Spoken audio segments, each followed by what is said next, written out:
Hola a todos, bienvenidos una vez más a Cómo conocía nuestro cloud, este podcast del equipo de Goodly. En este episodio continuamos hablando con Andrés Navidad y Óscar Ferrer sobre cómo almacenar datos en el cloud.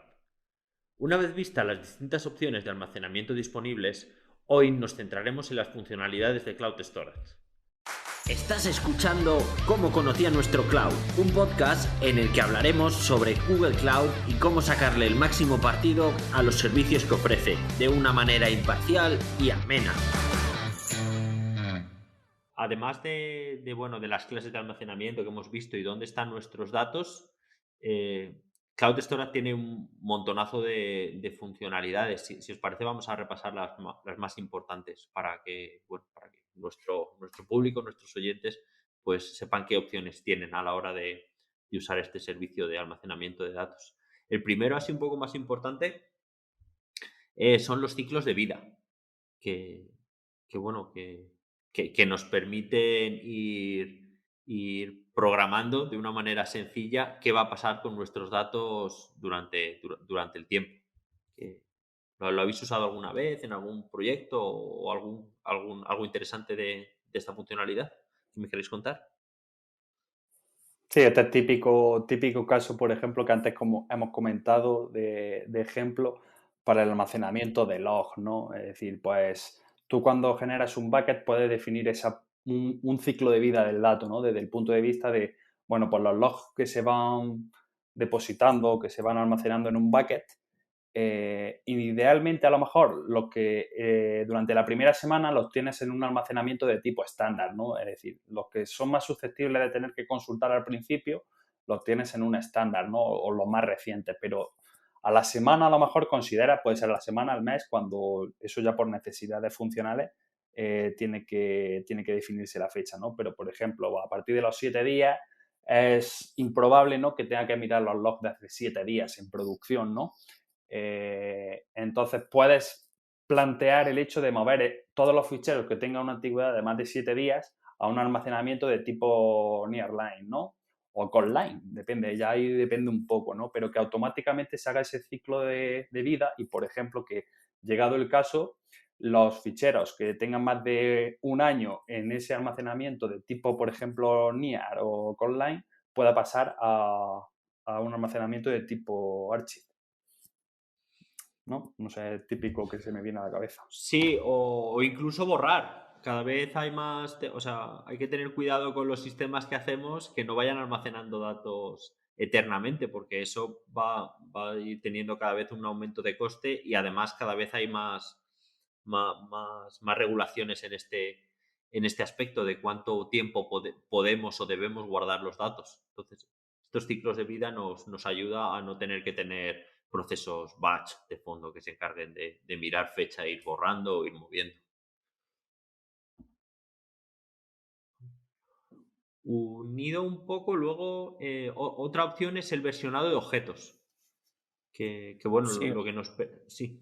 Adelante, Oscar. sí, no, el versionado de objetos, la verdad es que es una funcionalidad bastante, yo la veo bastante útil, ¿no? Al final, o sea, descriptivamente tampoco hay mucho, la propia palabra lo dice, ¿no? Es que los buckets te van a dar en sí mismo un versionado de objetos por cada uno de ellos. Si lo activas, entonces vas a tener, a medida que vas subiendo objetos, ¿no?, con el mismo tipo de objeto o el mismo nombre, automáticamente lo que va a hacer es generarte una versión antigua, digamos, que por supuesto se va a almacenar, que eso es algo también que hay que tener en cuenta, que aquí estarían subiendo los costes, ya que estarías almacenando también ese versionado, ¿no? Que luego puedes mezclar con lo que acabamos de hablar, con la gestión del ciclo de vida para ir liberando, ¿no? Pero al final vas a tener un versionado de objetos que te va a permitir, pues, recuperar versiones anteriores. Típico, a lo mejor, pues, una imagen, ¿no? Tienes una imagen o, yo qué sé, el típico avatar, ¿no? Que puedas tener en una web que tienes tu avatar y se llama avatar Oscar, y pues bueno, vas actualizando ese avatar y lo que va haciendo es ir sustituyendo, machacando, digamos, la última versión, pero dejándote las otras versiones que son recuperables. Igual podría pasarte, por ejemplo, con una web estática que tengas almacenada, ¿no? Te va a permitir recuperar versiones anteriores de los ficheros que tengas subidos de esa web. una cosa que yo veo bastante útil, vamos, sobre todo porque te lo da de manera embebida, no tienes que hacer mucha gestión y bastante cómodo. Sí, es muy útil, no para todos los casos de uso porque tiene un coste, o sea, si hay que saberlo, si realmente no necesitamos ese versionado de los objetos y son objetos que se sobrescriben o se borran, pues los vamos a ir teniendo cada vez más objetos con todas las versiones, pero en determinados casos de uso, vamos, te ahorra tener que hacerlo a mano. Aquí yo, porque también es verdad por parte, porque es verdad que como nunca se me ha dado la situación, pero en un almacenamiento de tipo Codeline o Archive, ¿vosotros consideráis que tiene sentido tener el versionado? Pues depende mucho del caso de uso porque son datos fríos, ¿vale? Tenemos voy a poner un caso, ¿vale? Tenemos un programa que la gente guarde sus fotos, pero que no las consulte nunca. O sea, que las consulte muy poco. Entonces hemos hecho estadísticas, hemos visto que las consulta poco, que lo quieren como almacenamiento, entonces lo guardamos en un archivo. Pero hay gente que sí entra, borra y modifica. Y a lo mejor sí nos puede interesar tener versionado de esto para hacer una papelera de reciclaje, por ejemplo. Entonces, Vale, depende del caso. yo era solo porque típico caso, ¿no? Por ejemplo, del backup de los logs y que te lo vas llevando a un tipo archive. ¿Tiene sentido a lo mejor tener versionado de ciertos objetos? Es verdad que como van a ser nombres diferentes, a lo mejor por fecha y demás, ya no va a tener varias copias, ¿no? Pero siempre me ha surgido como esa casuística o esa duda, ¿no? Es verdad que como nunca, por ejemplo, en el tipo de almacenamiento Archive, no suele darse ese caso, ¿no? Pero siempre, y tampoco he tenido una respuesta, ¿no? Yo lo he visto a veces como medida de seguridad. En plan, pues eso, si estoy guardando unos logs, al activar el versionado, me aseguro que si alguien borra o modifica, tengo todo el historial de versiones. Entonces, es una medida más para garantizar la inviolabilidad del dato. Pero es un problema complejo que tiene Sí, varios. yo como caso de uso para lo que acabas de decir me parece bastante útil. Y para los demás, en realidad, cuando te vas a un almacenamiento tan antiguo, yo creo que incluso por la manera en la que vas a trabajar con esos datos en casos requeridos, te va a resultar más tedioso tener versionado que tener diferentes ficheros con diferentes fechas y demás, que suele ser con lo que estamos acostumbrados a trabajar, yo creo. Vale, ahora que has sacado lo de los logs, pasamos a la siguiente funcionalidad, que son las políticas de retención. Que, que bueno, alguno tiene en mente lo que hacen y nos lo explica. Sí, venga, pues al final justo pues lo que acabamos de decir, ¿no? Venimos de hablar de los logs, pues caso típico. Tenemos que almacenar logs de auditoría, pues 2 años o 5 años, ¿no? Dependiendo un poco las regulaciones vigentes en cada país y demás, o el nivel de compliance que tengas para determinado producto o servicio, pues eso es algo que nos toca a todos hacer. Y pues para eso ya hemos visto que almacenar los logs en los buckets es perfecto para eso porque optimizas coste, ¿vale? Y la segunda parte es justo ver la retención, ¿no? O sea, asegurar eh, que cumples, digamos, con ese compliance que tienes que tener, ¿no? De, por ejemplo, tener almacenados esos datos durante 2 años y que una vez pasados, pues ya esos logs se puedan borrar. O sea, yo creo que es el complemento ideal en el mundo de los logs a buckets de tipo Codeline Archive con políticas de retención. Vale. En la siguiente, si queréis, la cuento yo, que si no siempre me decís que os estoy mandando todos los marrones a vosotros. Sería el tema de opciones de cifrado. Eh, cuando trabajamos con la nube hay muchas opciones de cómo queremos cifrar los datos. Pues, los datos siempre están cifrados, pero podemos elegir tanto que el cifrado sea automático por Google, que el cifrado sea gestionado por nosotros, pero hecho por Google, o que el cifrado sea nuestro, de forma que le damos a Google la clave de cifrado y él nos la cifra, de forma que nosotros tenemos la llave y nadie va a poder recuperar los datos, o sea, nadie va a poder leer esos datos si no tiene la clave, que no tiene por qué estar en Google. ¿vale? Pues te da todas las opciones y depende del caso. Cuanto más manual es, más gestión tiene que haber. Y la normal por defecto y la que se suele usar para los casos, si no hay algún requisito que te obligue a otro, es el que lo gestione Google y se encargue él de todo. Vale. La otra funcionalidad que, bueno, es un poco complicada de contar. Esta sí os la cedo. Es la de hacer los buckets, pero que la lectura la pague otro. Tú solo pagas por el almacenamiento. Sí, este típico caso, ¿no? En el que hay una información que es transversal a toda la compañía o que mucha gente... Es un poco tema de organización, ¿vale? A nivel de compañía, pero bueno, simplificándolo mucho es un bucket que es accesible por toda la compañía y realmente el coste de ese bucket, el coste de los buckets no es solo el almacenamiento que guardas, sino el cómo accedes, el número de operaciones para acceder a él, bien sea a nivel de añadir ficheros al bucket o borrar, o bien sea a nivel de recuperar información. Si a lo mejor el típico es el coste lo paga del almacenamiento, lo paga el proyecto que aloja ese bucket, pero si hay otros 25 proyectos que están accediendo a ese bucket, las operaciones de lectura tiene que pagarlas ese proyecto. Pues es típico caso en el que se suele aplicar. Sí, yo creo que ese es el caso de uso, pues entre distintos departamentos para controlar o Justo, datos que se hagan públicos. Vale. justo. Eh, lo comentamos en el episodio donde hablamos de funciones y de eventos, que no sé si bueno, alguno de vosotros seguro que estaba. Ya hablamos de esto, pero nos permite el Cloud Storage activar trigger que pasan por PubSub y nos permiten hacer ya lo que queramos conectando a PubSub. Entonces, Sí, yo creo que esto, no sé si fui yo el que estuve en ese podcast, fíjate, pero creo que hablamos mucho del sistema de eventos de Google que tiene interno, ¿no? Y que gran parte de los desencadenantes y los triggers solían nacer de Cloud Storage, ¿no? De crear, modificar o borrar objetos, ¿no? Al final, cada cosa, cada operación que hagas sobre un Cloud Storage es susceptible, bueno, genera un evento y tú como tal puedes capturar ese evento y meterlo en una cola, ¿no? En un PubSub, para que después otros sistemas hagan lo propio.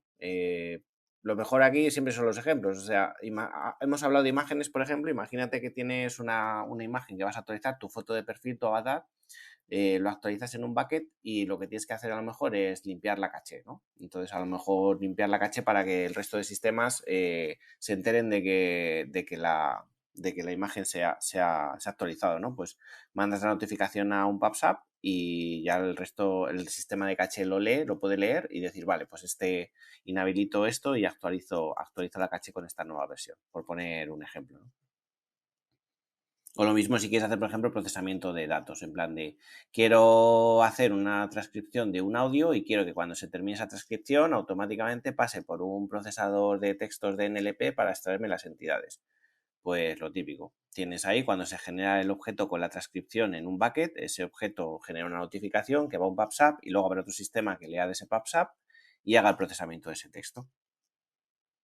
sí, esto se usa mucho también con, bueno, lo que has comentado, con las, con las APIs de Machine Learning, que nos permite eso, pues si mandas una foto, hay varios ejemplos por ahí, cuando mandas una foto lo que te hace es, mediante inteligencia artificial, revisa si la foto puede ser, por así decirlo, complicada, ¿no? Pues temas de violencia, temas de desnudez, y que automáticamente, pues, cada foto que se suba, pues se empiece el proceso de validación por IA y se tomen las acciones consecuentes.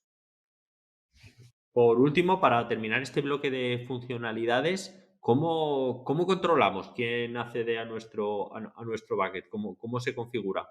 Porque está claro, como hemos comentado, que para una página web tiene que ser público, pero cuando tienes datos es súper importante ver quién puede acceder, quién puede escribir, quién puede leer, cómo está configurado esto en este servicio.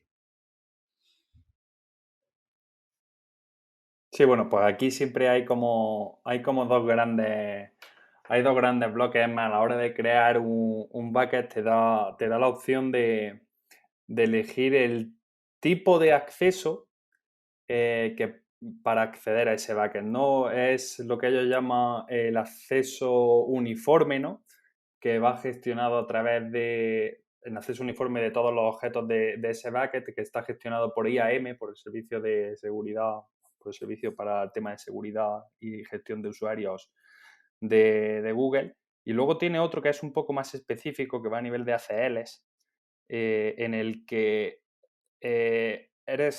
tienes que ir definiendo a mucho más bajo nivel, ¿no? El cómo vas a dar acceso a quién y a qué concretamente. Generalmente, yo no sé vuestro caso, generalmente yo al final casi siempre no me he encontrado una casuística que no me cubriese la opción del acceso homogéneo, ¿no? Porque al final con IAM, como es bastante potente, al final si vas haciendo cuentas de servicio y demás, puedes ir dando acceso que a ciertos usuarios se identifica a través de esa cuenta de servicio y se pueden ir haciendo bastantes cosas, ¿no?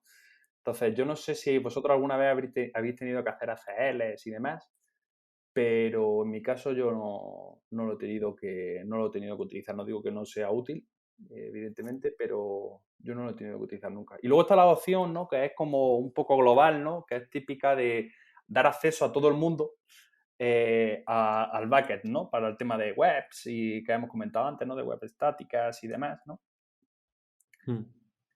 Que es Sí, algo, eso es el acceso público, sí, no el solamente acceso web, público. sino muchas veces a lo mejor pasa con que quieres compartir para Machine Learning, ¿no? Un dataset en un bucket, ¿no? Y dices, oye, pues mira, lo meto aquí en un bucket, lo hago público y que la gente acceda a él. Aquí es importante, si hacemos eso, usar la funcionalidad que hemos dicho de que el que lo lea lo pague. De forma que, bueno, eres bueno, pero hasta cierto límite, ¿no? Pero controlando costes. Sí, sí, total. Es que el tema de costes es un tema. Al final, yo creo que gran parte de todo este mundo de los buckets hay tantas opciones y tantas variantes precisamente porque al final los datos es un consumidor de costes, o sea, genera costes y el objetivo es optimizar esos costes como sea en función del uso real que vayas a dar a cada dato. Vale, hablando de eso, Oscar, por ejemplo, porque estamos hablando muy alto nivel y no se entiende bien lo importante que puede ser elegir clase y zona correcta. Me Sí, habías contado que tenías por ahí un ejemplo, ¿no? De cómo almacenar determinados datos con dos configuraciones y ver los costes. eso es. Sí, para que la gente sobre todo sea sensible, ¿no? A este tema de costes, que al final para mí es la clave cuando vas a crear un bucket. Pensar en los datos que tienes, en cómo los vas a utilizar y en función de eso elegir el bucket adecuado. Mira, por ejemplo, estábamos hablando de si quieres almacenar una gran cantidad de datos, ¿no? A lo mejor una gran cantidad de imágenes, porque tienes un proceso de Machine Learning que tienes ahí un dataset amplio de imágenes, de clasificación o de lo que sea. Ponte que tienes que almacenar 5 teras, ¿no? de almacenamiento. Vámonos a un caso grande. 5 teras de almacenamiento en imágenes. Que bueno, que los teras luego en imágenes, ojito, que como vayan en alta calidad, se van Claro, rápido. y en este podcast hablamos de volúmenes importantes. Menos de 5 teras aquí no se puede decir. No se tienen Está en prohibido. cuenta. Pues si te vamos a 5 teras, por ejemplo, que hice los cálculos, si te vas a un almacenamiento estándar, que es el que hablamos, es decir, lectura y escritura de manera habitual, están pensados para lectura y escritura de manera habitual, y seleccionas uno de región dual, ¿no? Estaríamos hablando de que almacenar esos 5 teras te estarían suponiendo $184 al mes, ¿vale? O sea, casi $200 al mes, por decirlo así. Si cogemos eso y resulta que, imagínate que realmente como lo quieres para un proceso de aprendizaje de Machine Learning, lo que va a hacer eso es leerlo y procesarlo y ya está, y poco más, a lo mejor realmente lo que necesitas es un bucket regional y ya está, un bucket regional en la misma región donde corren los procesos que están analizando esos datos. Entonces, bueno, ahí estarías reduciendo muchísimo el coste, pero si además imagínate que lo que quieres es realmente tener ese almacenamiento y que no vas a hacer una lectura habitual, ¿no? Y te vas al modo más antiguo de tener un almacenamiento de un año, pasaríamos de tener los $184 al mes a que te costara $6. Es decir, almacenar 5 teras de información te podría costar casi $200 al mes o $6 al mes, en función de lo que estarías eligiendo. Por eso es tan importante elegir realmente para qué vas a utilizar los datos y la disponibilidad que necesitas de ellos, ¿vale? Porque Joder, es una barbaridad, ¿eh? Cuando ves los números así en frío, joder. Sí. Sí, por eso es tan importante conocer las clases y prestar atención a los ciclos de vida y constantemente, pues incluso hacer analítica de los datos de acceso para, para ver qué nos conviene más, porque, mira, estamos hablando de minucias, que son 5 teras, pero si vamos a cantidades grandes, estamos hablando de mucho dinero. Pues sí, total. Sí, sí, sí. Ya te digo, aquí, bueno, yo creo que lo hemos dicho durante el podcast, pero clave saber cómo vas a utilizar esos datos. Y en función de eso ya decides, porque los costes hay mucha diferencia en ellos. Puede ser eso, una buena idea cuando se tiene cierto volumen o se va a tener cierto volumen, gastar tiempo y esfuerzo en hacer un análisis y una previsión y plantear el mejor escenario. Vale, para terminar me gustaría hacer un ejercicio un poco, un ejercicio práctico, ¿no? Como si fuera un examen de certificación o como si os estuviera evaluando otra de las encerronas. Y os voy a poner unos casos de uso y vamos a hacer, si queréis, entre todos o si se lanza alguien, vamos a ver un poco a alto nivel para estos casos de uso cómo tendríamos que configurar el bucket con lo que hemos ido hablando. Si os parece bien. Venga, dale. ¿Vale? El primero sería, bueno, pues, por ejemplo, el caso que hemos visto antes, los logs. Tenemos unos logs de auditoría del uso propio del cloud y necesitamos por política de retención de log de la empresa al menos guardar los 5 años. Y tenemos unos logs que, bueno, que están ahí para consultarlos por si hiciera falta, pero no se va, lo normal es que no se acceda. Sí, ¿Vale? yo creo que este es el caso del libro, ¿no? Que además hemos más o menos contado. Pues aquí claramente te haría falta un bucket de tipo archive, ¿no? El que más duración, o sea, el que son por años, digamos, porque además consideras que no vas a acceder, no nunca, ¿no? Pero solamente en caso de urgencia y que esas urgencias no se suelen dar afortunadamente tampoco tanto. Y además lo combinaría con las políticas de retención, ¿no? Porque son logs que obligatoriamente tienes que tener y tienes que tener cuidado de que nadie los borre de manera accidental. Vale. ¿Os parece meter en el pack un ciclo de vida para que a los 5 años se borre? Eso es, sí. Vale. Política de retención con ciclo de vida, sí. Vale. Segundo caso de uso, un poco distinto. Nos vamos a datos no estructurados. El almacenado de fotos para una aplicación que estamos haciendo súper viral, que la usa mucha gente y que los usuarios van guardando sus fotos y nosotros se las almacenamos. Pues no sé, yo aquí diría que depende, ¿no? Es decir, No, pero depende, no vale, hay que mojarse. venga. A ver, yo inicialmente algo que si al usuario le va a dar la oportunidad, depende un poco de la funcionalidad, ¿no? Pero si el usuario le va a dar la posibilidad de borrar fotos que suba, si no, si vas a dar esa posibilidad o si directamente es un almacenamiento de tipo estándar, ¿no?